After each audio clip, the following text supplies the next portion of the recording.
está acontecendo aí. Para você ter uma ideia, em Serra Talhada, nos últimos 15 dias, pelo que eu acompanhei, foram 3 pessoas, pelo menos das mais divulgadas, nessa faixa etária de 40 anos, que morreram vítimas de infarto. O que é que está acontecendo com o coração do povo, doutor Valdir? Boa tarde. Boa tarde, Maia. Boa tarde a todos do Vila Bela FM, de frequência em especial. Maia, na verdade, são dados alarmantes, mas esperados, entendeu? Por aqueles que estudam um pouco mais sobre a cardiologia, que estudam um pouco mais sobre os hábitos dos seres humanos. A gente vê que são dados esperados. Primeiro, a nossa população está dando uma microfonia, Maia, no teu aí não? Tá, um pouquinho, coisinha de nada. Vamos lá. Certo? Melhorou? Melhorou.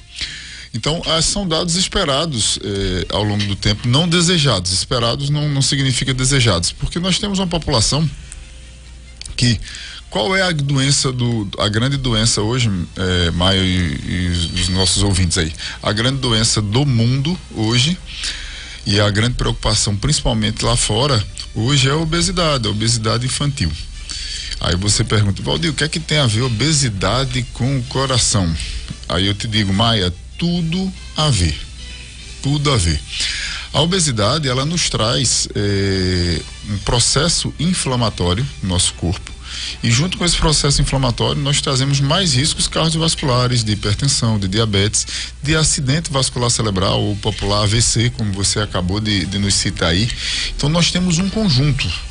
E de forma bem resumida, a nossa população, é uma população que hoje está ou com sobrepeso, ou obesa, ou pior, uma grande parcela em obesidade de grau 2 e grau 3.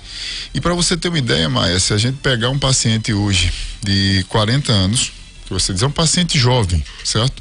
Mas que as doenças cardiovasculares, elas já podem acometer, não de característica genética, e sim de característica de desgaste das nossas artérias, do nosso corpo, a partir dos 40 anos. A hipertensão, o infarto, a diabetes, ela já não é mais característica, não é considerada mais a característica genética, e sim da idade do paciente, certo? Então, se você parar para pensar relacionado a isso, quantas pessoas você olha na rua? No nosso dia a dia, do nosso convívio, seus amigos aqui aqui na rádio, pronto. Fora Cacá, que é bem magrinho, né? Mas e em forma, bate bola, não, corre. É magro de ruim, quando a gente de manhã dizia isso, é magro de ruim. Mas fora Cacá, os outros, todos têm um sobrepeso, uns que estão obesos, entendeu? Quem está praticando exercício físico? Quem está procurando fazer uma boa alimentação? Então nós temos vários N motivos para que possamos ter esses dados alarmantes, e eu espero que esses dados não sejam apenas alarmes pelo noticiário, que a população acorde, porque o que a gente tem de bom hoje, medicamentos e fórmulas para que a gente possa chegar aos 100 anos. Eu vou dizer, a minha geração e a sua, nós somos praticamente da mesma idade, é uma geração que é para chegar aos 100 anos. Por mais que a perspectiva de vida hoje no Brasil está em torno de 70 a 80 anos, não chega a 80 não, mas também não é só 70, 73, se eu não me engano, no último censo. Nós temos hoje pessoas dentro do meu consultório com 80, 90 anos, com uma saúde mental normal, fazendo as coisas direitinho para as pessoas de 90 anos, sem ser o que a gente chamava de velho gagá. E aí quando a gente brinca, né, com essa história de velho, tá velho gagá, sem, com todo respeito, né, o paciente idoso, na verdade. Porém, os medicamentos e as fórmulas, eu falo fórmulas, eu não estou falando de canetinha mágica, eu não estou falando, Maia, só de medicamento, eu estou falando de estilo de vida. A gente sabe hoje que quem pratica exercício físico de forma regular durante toda a sua vida tem a possibilidade de viver muito mais e com mais qualidade de vida. A gente sabe hoje que quem mantém o peso ideal tem mais qualidade de vida articular, coração, diabetes, AVC. A gente sabe hoje que massa muscular, e eu falo massa muscular, eu não estou falando marombeiro lá da academia que tomou bomba, não. Eu estou falando produção de massa muscular. A partir dos 40 anos, a gente tem a diminuição de situações de Alzheimer, vários estudos mostrando isso, diminuição de fratura de fêmur, melhoramento de qualidade de vida. Já viu aquele ditado, Maia? Eu gosto muito de analogias. Você já viu aquele ditado que diz que quando a gente vai envelhecendo, a gente vai diminuindo? Já ouviu falar sobre isso já? Sim, sim. Isso não é verdade. Eu queria consertar esse ditado, que quando a gente vai envelhecendo, a gente vai envergando. Aí vocês, Oxenvaldo, envergando. Quando a gente vai passando dos 60 anos, a gente tem uma tendência de perca de massa muscular de forma natural. E o que acontece? A lei da gravidade faz com que a gente dobre. Nós perdemos a força muscular e ao invés da gente ficar ereto, como é o normal, como é que a gente fica? Encurvado, por isso que a gente parece que diminui. Você já viu várias pessoas, principalmente de uma idade mais avançada, andando quase que como se fosse corcunda. Tem os problemas articulares, lógico, mas a musculatura, ela vai perdendo força para a gravidade, então a gente vai perdendo força para a gravidade. Então, eu te dei hoje aqui, Maia, vários exemplos e várias situações para que a gente possa o quê? Justificar todos esses dados alarmantes, entendeu? E aí eu te chamo a atenção uma outra coisa que vale a pena a gente ressaltar. Qual a idade que nós, seres humanos, somos programados para viver? Você sabe quantos anos são? Não, eu te pergunto, estou te perguntando mesmo. 100 anos? Não. Um cachorro, a média? 10 anos, 12 anos. Um papagaio dizem que é 90 anos. Um cavalo, sei lá, 20, 30 anos. O ser humano, ele é programado para viver até 60 anos. Isso é tão verdade que eu consigo te provar isso. Aos 40 anos a gente começa a envelhecer, por isso que a hipertensão, a diabetes começa a chegar. Aos 50 anos, o que é que acontece com o homem e com a mulher? A mulher entra teoricamente, eu estou botando dados fixas para ficar mais fácil. A mulher entra na menopausa, o homem entra na andropausa. A produção dos hormônios vão diminuindo, entendeu? Para quê? Primeiro, Papai do Céu diz lá em cima que nessa idade a mulher não pode mais ter filho, teoricamente, para que ela não tenha o maior índice de quê? De ter prólise com problemas com defeito, porque com doenças genéticas, porque quanto mais velho o óvulo, maior a chance da gente ter crianças defeituosas. Então, a mulher para de menstruar, teoricamente, aos 50 anos, não vai mais ter filho. Estou falando idades fixas para facilitar. O homem, teoricamente, chega na fase em que ele diminui a sua vontade sexual, ele diminui a sua ereção, para a gente começar a envelhecer. E teoricamente, aos 60 anos, se nós vivêssemos na natureza, teoricamente nós estaríamos mortos. Isso é tão verdade, que se você chegar em casa hoje, eu sei que você é um bom historiador, não é igual o Luiz Ferraz, né? Mas é um bom historiador. Chego nem perto. Você pegar alguns livrinhos ali da época do Império, esses livros mais recentes, você vê que os reis, Dom Pedro I, Dom Pedro II, e a grande maioria dessa turma aí, dos cientistas de antigamente, principalmente dos anos 50 para baixo, eles não passavam dos 25, 30 anos, eles morriam antes. Entendeu? Por que eles morriam antes? Porque a gente não tinha medicamento, a gente teve a época da lepra, e aí a gente teve a época da tuberculose, onde morreu muita gente com tuberculose, descobriu-se a cura para a tuberculose, parou de morrer. A descoberta dos antibióticos durante a guerra, as guerras tiveram muitos problemas ruins, porém tiveram coisas boas. A medicina desenvolveu muito durante as guerras, principalmente das infecções, e a gente teve a descoberta da penicilina. A boa e velha Bezetacil, que está lá, foi o que tem salvado a humanidade, porque senão, quando Maia pegasse uma infecção respiratória, uma pneumonia grave, fadigada a morrer. Quantas a gente já teve ao longo dessa vida? Entendeu? Então, quando a gente fala da vacina do Covid, como foi falado aí pelos telespectadores. Foi até o Mano que disse, Maia, vão tomando vacina. Eu chamaria até a atenção para o meu amigo Mano, que é meu amigo mesmo, pessoal, gosto dele de coração. Ele já tomou tanta vacina ao longo da vida, ou ele nunca tomou a vacina da poliomielite, ele nunca tomou a vacina do sarampo, ele nunca tomou a vacina da gripe, certo? Ele nunca tomou a vacina do Covid. O que acontece com a vacina do Covid é que a gente teve uma politização da vacina. Um grupo que queria que fizesse, outro que não, e isso foi muito ruim, entendeu? E aí tá se gritando aí. O que teria acontecido se a gente não tivesse tido uma vacina do Covid era quase que um extermínio de uma boa parte da nossa população. E eu posso te colocar aí no meio, meu pai foi um deles. Meu pai morreu, feita a primeira vacina do Covid e não tinha dado tempo de estar imunizado. Se ele tivesse tido Covid um mês após, quando ele teve, provavelmente estaria vivo hoje, ou se tivesse morto, não pelo Covid.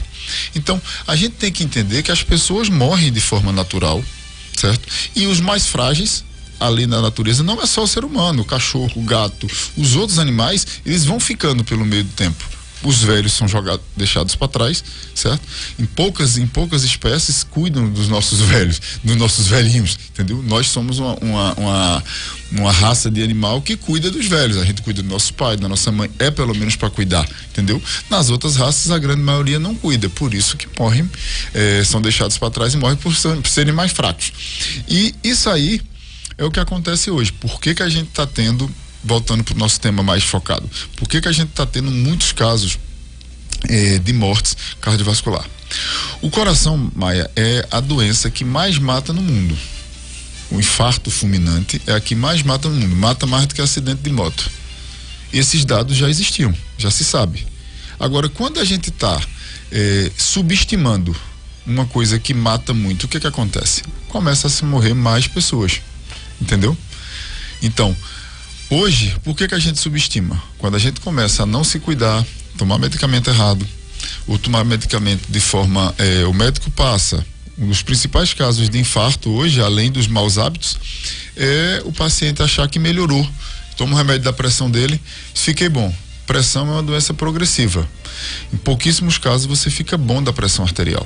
Você tem que tomar seu remédio. O paciente acha que melhorou, para de tomar. O uso irregular dos medicamentos são as principais causas, é uma da principal causa hoje, ou de descontrole, ou descompensação, ou de AVC ou infarto no nosso consultório. No nosso só não, no consultório do Brasil afora, do mundo afora, entendeu?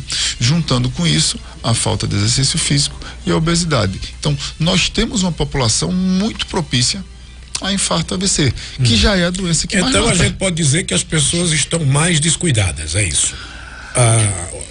A conclusão que se chega é isso. Exatamente. Se nós nos cuidássemos mais, prestássemos mais atenção no que a gente tem que fazer para chegar mais na frente, morreríamos menos. Ponto. Porém, por um outro ponto de partida, não sei se você prestou atenção quando você falou os dados, que tinha os dados de paciente de 70 anos, certo? De que é que o paciente de 70 anos morre? Coração. Coração AVC, coração AVC, coração AVC, coração AVC. Essa é a linha. Entendeu? Eu costumo sempre dizer, eu digo, rapaz, não sabe do que morreu, eu disse, morreu de infarto, porque o coitado do coração leva a culpa sempre, entendeu? Então, já é da nossa fisiologia morrermos de infarto, então os dados não são alarmantes, entendeu? Quando você me fala de uma população jovem, uma população hoje, isso me preocupa muito, uma população de 30 anos que eu recebo hoje no consultório com hipertensão, com diabetes, e aí eu olho pro camarada e falo assim, irmão, você só era para ter essas doenças provavelmente a partir dos 40 anos, por que você tá tendo hoje? Aí você vê o cara tem 30 quilos a mais, o cara, a geração videogame, que ele não sai de casa para praticar um esporte. A nossa geração, eu estava até comentando ontem em casa com os amigos, falando, poxa, minhas férias eu ficava louco, alucinado, a partir do primeiro dia, parece que ela passava voando, porque eu já sempre fui, eu era magro, muito magro quando eu era jovem, e eu ficava mais magro ainda, porque eu passava fome, porque eu ia para beber, jogar bola, e só saía de lá, meu amigo, as cabeças do dedo arrancada. Então a gente praticava esporte porque gostava. Hoje em dia não, meus filhos ficam dentro de casa, eu fico adulando para eles jogar uma bola. Hoje até que estão gostando muito de jogar futebol, mas alguns meses atrás um videogame, aí o pai e a mãe dão um celular, dá uma televisão pro menino ficar quieto. A gente não quer mais ter trabalho com nossas crianças, entendeu? Eles ficam, além de dependente psicologicamente das telas, eles deixam de praticar esporte. Você anda na rua hoje, quantas vezes você encontra crianças brincando de se esconda, pique-esconde, como é que se diz, essas brincadeiras que gastam energia, brincadeiras realmente de criança. Agora, quando você chega nos locais, quantas vezes você encontra o pai entregou o celular quando a criança não já tem o celular dela, às vezes com 7, 8 anos, que é um pecado Você está assassinando o seu filho quando você dá um celular para ele com 6, 7, 8 anos. É um dependente químico da tecnologia. É verdade. Entendeu? Ó, Valdir, uma pergunta curiosa do João Paulo. Ele disse o seguinte: é bom. Será que isso não é alguma coisa relacionada ao uso excessivo do azulzinho, já que ataca mais os homens, de acordo com essa pesquisa divulgada? Não, os homens eles são mais atacados, teoricamente, porque a gente tem uma filosofia de se cuidar menos do que as mulheres. Quando a gente tem... Obrigado, Vitória. Quando nós temos as meninas, qual é a rotina hoje? A menina menstruou ou começou a vida sexual ativa, ela vai ao médico. Então, a gente está tão moderno hoje que dificilmente, geralmente as meninas começam antes dos 20 anos, vamos colocar aqui, entendeu? Então, o que é que ela faz? Ela começou a vida sexual ativa, ela já começa a ir ao médico. E ali, na primeira passada do ginecologista, o ginecologista pede seus exames de rotina, colesterol, glicose, então a gente identifica mais cedo. E quando eu chego, por exemplo, se eu chegar para uma paciente jovem, feito Vitória, que está aqui hoje, tem 20 e poucos anos, e chegar para ela aqui hoje e dizer assim: Vitória, você acabou de passar pelo ginecologista, eu sou ginecologista, e seu colesterol está alto. Eu já fiz um alerta para ela. E disse: Vitória, você tem que fazer exercício físico, tem que baixar esse colesterol, tem que perder peso. Dificilmente nós, homens, vamos ao médico antes dos 40 e o cara já vai puxado, porque é o exame da próstata. Então, o que acontece com os homens? Os homens se cuidam menos e são diagnosticados, às vezes, quando já tem o evento. Eu te falo um grande exemplo. Eu trabalhei no Rio de Janeiro na Estratégia da Família em 2011 e eu era o único médico do sexo masculino no posto de saúde. Nós éramos uma equipe de 9 e eu ficava responsável pela equipe dos homens. Você acredita, Maia? Eu não conseguia reunir homens para fazer palestras, e isso era criticado. Eu digo: rapaz, não tem. Aí eu tive a ideia de fazer um campeonato, chamando a comunidade para fazer, dando premiação, para no meio do campeonato, digo: agora é o seguinte, antes de começar o campeonato, distribui preservativo para todo mundo. Eu queria falar um pouquinho para vocês que tem que se cuidar, porque você não consegue reunir homens se não tiver nenhum atrativo. Diferente das meninas. As meninas, se tiver alguma coisa de interessante, elas são muito mais interessadas em saúde do que homem. Lógico, está começando a mudar isso. O homem, historicamente, ele só vai ao médico nas últimas, né? Uhum. Quando não tem mais como ficar em casa, né? E isso dá uma diferença. Por que os homens morrem mais do que as mulheres? Não é só no infarto. A gente termina sendo mais agressivo, o uso mais abusivo de bebida alcoólica, a gente está mais exposto do que as mulheres, teoricamente. Por isso que os homens mais... E no infarto não é Então não tem nada relacionado ao uso do azulzinho, então. Não, o azulzinho, na verdade, para você morrer de azulzinho, como diz a história, o que é que acontece? O coração tem que ter muito ruim, entupido, aí você vai dar uma sobrecarga, entendeu? E aí você pode ter infarto pelo uso de azulzinho, pode sim. Ou se não, principalmente o uso exagerado. O camarada tá com 60 anos ali, aí já não tinha uma performance sexual boa, experimentou azulzinho, teve uma regeneração dessa performance.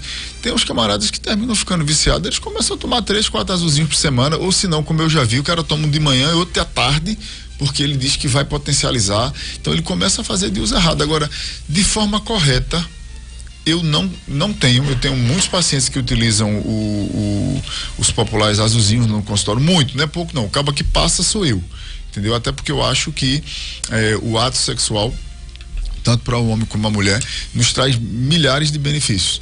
Então eu sou um provedor de um paciente ter relações sexuais, e eu nunca chegou ao meu consultório um paciente que foi infartado por conta do uso de azulzinho passado por mim, entendeu?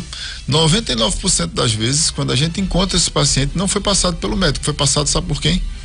Pelo cabo da farmácia, por ele mesmo que comprou, ele comprou no mercado negro. É o uso irregular de medicamento. Então, coitado do azulzinho aí, tá pagando de gaiata aí nessa história, certo? Maia, pergunta ao doutor Valdir se o infarto apresenta algum sintoma. É o Antônio do Caldo de Canas, quer saber se o infarto avisa. Fala, Antônio, nunca mais passei pra tomar um caldo de cana aí. Lá, Antônio é gente nossa, primeira de luxo. O infarto apresenta, perdão, pode apresentar, Maia, diversos sintomas, entendeu? Desde dor no peito, dor no queixo, dor no ombro, tanto direito como esquerdo, entendeu? Dor que dá no meio do peito, irradiada para as costas, é aquela dor, principalmente, você tem uma dor no peito, Maia, que você não melhorou em menos de 10 minutos, 15 minutos, se ela ficou contínua, eu aconselho que você procure um serviço de saúde de emergência para que você possa ser examinado. Ah, doutor Valdir, não era nada. Ótimo, mas se for alguma coisa, você tem chance de salvar a sua vida. Porque os infartos, principalmente em pacientes jovens, são de forma fulminante. Uma outra coisa, mas podemos ter o que a gente chama de infarto silencioso, principalmente os pacientes de áreas de risco. São pacientes que a gente chama atípicos. E aí, olha que coisa interessante. A mulher, ela entra como um paciente que pode ter dor atípica, entendeu? Porque a mulher é muito mais forte para dor do que o homem. Nós, quando sentimos dor, a gente geme, chora. Aqueles memes que tem no Instagram aí da vida, é verdadeiro. O homem é muito mais sensível à dor do que a mulher. Os pacientes idosos, eles são muito mais resistentes à dor, então ele pode ter uma dor atípica. E, Maia, o paciente diabético. O paciente diabético, ele tem a perca da questão sensorial, que é o que a gente chama do infarto silencioso, e ele infarta muitas vezes, está aqui na minha frente, se eu estou sentindo alguma coisa, nada, eu estou vendo que ele está infartado e está definhando um risco de vida enorme, que é o infarto sem dor. Os pacientes portadores de doença renal crônica, principalmente os portadores de hemodiálise, também são pacientes de grupo de risco. Então, olha a quantidade de pacientes que podem infartar totalmente de forma atípica. Tem um infarto que é o clássico, principalmente do paciente diabético, que é o que a gente chama de infarto de parede inferior, que a gente tem um sintoma de estar vomitando e com a dor, no popular, usar um linguajar bem nosso aqui, na boca do estômago. Entendeu? Então, chegou um paciente diabético, começou a vomitar com dor no estômago, tem que acender a luzinha, o médico tem que acender a luzinha, porque ele pode estar tendo infarto na sua cara e não tem nada a ver, está vomitando com o coração, teoricamente, entendeu? Então vai muito da expertise do médico de saber identificar esses infartos. Essa pergunta de Tom é maravilhosa, espero ter ajudado a galera. Ajudou. Né? Nós vamos ter um segundo tempo desse nosso bate-papo, Valdir, porque o tempo já estourou aqui, nós temos os comerciais programados e a gente já fica de sobreaviso para a gente fazer a segunda parte, porque a gente não falou muito sobre o AVC, né? A gente falou mais sobre o infarto e sobre o AVC nós não falamos. Então já vamos deixar uma pré-agendada para que a gente possa continuar com esse nosso debate. Vamos fazer isso aqui, que eu vou ver se eu consigo uma moto, porque lá na frente da clínica tá lá possível ali, o pessoal não tem que respeitar um pouquinho o trânsito, tá difícil. Tá. Mas primeiramente peço desculpas aos ouvintes aí por a gente chegar um pouquinho atrasado, espero que entenda, espero que possa ter ajudado bastante, porque eu acho que é justamente isso, a medicina, eu não acho que ela é um sacerdócio, entendeu? Acho que o sacerdócio eu deixo alguma coisa mais sagrada pro pessoal da igreja, mas eu acho que toda informação boa, ela tem que ser divulgada, independente de ser medicina, independente de ser engenharia, advocacia. Acho que a gente não pode guardar boas informações, entendeu? Principalmente quando você guarda só para você, ela não serve para nada. Ela só vai servir se ela puder chegar na população e que ela possa ser utilizada. Tá bom? Queria deixar esse abraço aí, esse grande abraço e estou à disposição. Você que manda, chefe. Valeu, Valdir, obrigado, meu irmão. Minha gente, um homem em surto foi contido pela polícia militar após momentos de extrema violência e risco à comunidade na zona rural de Serra Talhada ontem. O caso aconteceu na localidade de Santana de Caiçarinha,